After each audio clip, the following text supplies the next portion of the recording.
Eu queria partilhar com você um fato que aconteceu com um homem, o nome dele é John Edwards. E ele, vivendo lá nos Estados Unidos, ele vivia uma vida que muitas pessoas vivem, uma vida dupla, uma vida de aparências.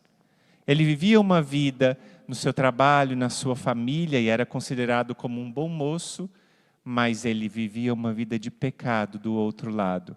E ele teve que passar por uma situação dramática, que a gente não espera passar de jeito nenhum, para poder entender o quanto o vício tinha estragado a vida dele, o quanto ele precisava do auxílio de Deus. Vou partilhar com você essa história que aconteceu com o John, para a gente entender o que a gente precisa fazer e como a gente precisa lutar. Vem comigo que eu vou partilhar a história do John Edwards. Ele abandonou a cocaína e a pornografia para se encontrar com Jesus. Como Santo Agostinho, o John demorou muito para reencontrar a fé. E foi depois de longos anos de vício, de mentiras e de ódio contra si mesmo que esse norte-americano foi capaz de encontrar o caminho de volta para Deus. Numa pequena cela de prisão na cidade de Memphis, no Tennessee, ele fica olhando para o teto e diz assim: pelo menos agora eu não tenho que mentir mais. Ele é casado com 3 filhos e ele era viciado em cocaína e em pornografia desde os 18 anos. A gente pensa, nossa, isso é impensável para alguém que cresceu numa família amorosa e católica praticante, apegada na sua vida da paróquia. Sim, mas o vício veio quando ele entrou na faculdade. Lá ele se sentiu sozinho, estava longe da sua casa, longe da sua família, dos seus amigos, e lá ele descobriu a droga, que rapidamente se tornou um refúgio para ele. Lá o seu vício na cocaína e na pornografia, ele passava desapercebido, porque nunca afetou a sua vida social. Nem o seu chefe lá no trabalho, nem a sua família percebiam nada. Ele era um funcionário exemplar, tinha um temperamento agradável, mas ele levava essa vida dupla, mesmo depois do seu casamento e do nascimento dos seus 3 filhos. Aparentemente ele era um pai modelo. Só que, por outro lado, ele ia se afundando cada vez mais na cocaína. E após a morte da sua mãe, que ainda sustentava a sua fé, ele rejeitou completamente a fé e a religião. Com o passar dos anos, essa vida dupla foi piorando, e diante de um pai exemplar durante o dia, à noite ele era um drogado, e essa vida o destruía. E ele passava menos tempo com a sua esposa e caía mais frequentemente na pornografia. A sua vida não tinha mais gosto. Então, uma noite, ele acordou com a sensação que ia morrer. E pela primeira vez em 10 anos, ele se confessou, ele buscou um sacerdote e prometeu que ia mudar de vida, depois de 10 anos.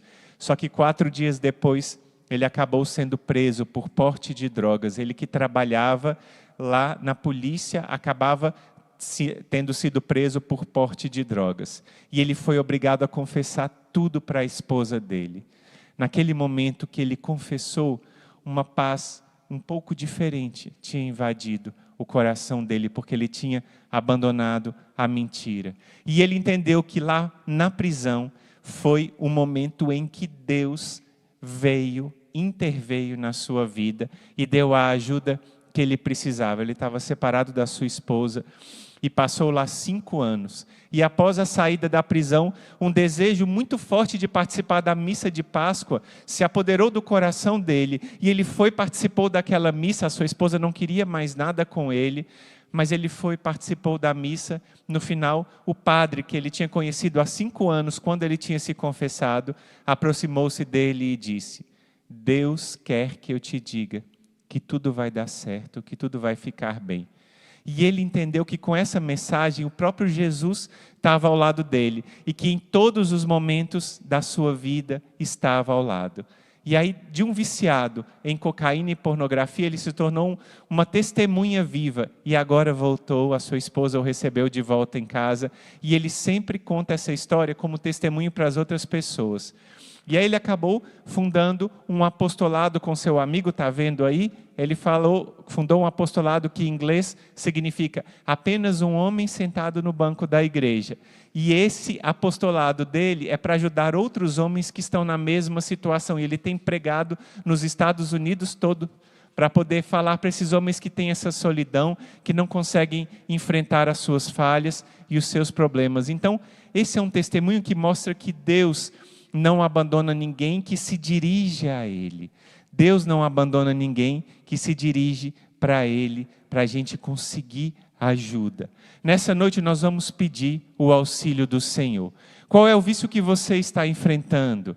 Qual é o pecado que você está enfrentando na sua vida? Qual é a dificuldade que você está enfrentando? São tantas pessoas que estavam colocando no chat aqui, enquanto a irmã Maria Raquel estava partilhando esse testemunho, enquanto o irmão Gabriel Maria estava conduzindo o momento de louvor com a nossa Madre Kelly, eu via acompanhando o chat, e muitas pessoas escreviam: eu preciso abandonar o vício da cerveja. Uma pessoa escreveu: me ajuda, irmão, minha família inteira é viciada em bebida. Outra pessoa: eu preciso da graça para falar menos, para silenciar mais. A irmã Maria Raquel contava aquele testemunho.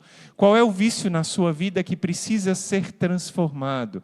Qual é o pecado na sua vida que precisa ser derrubado e cair por terra?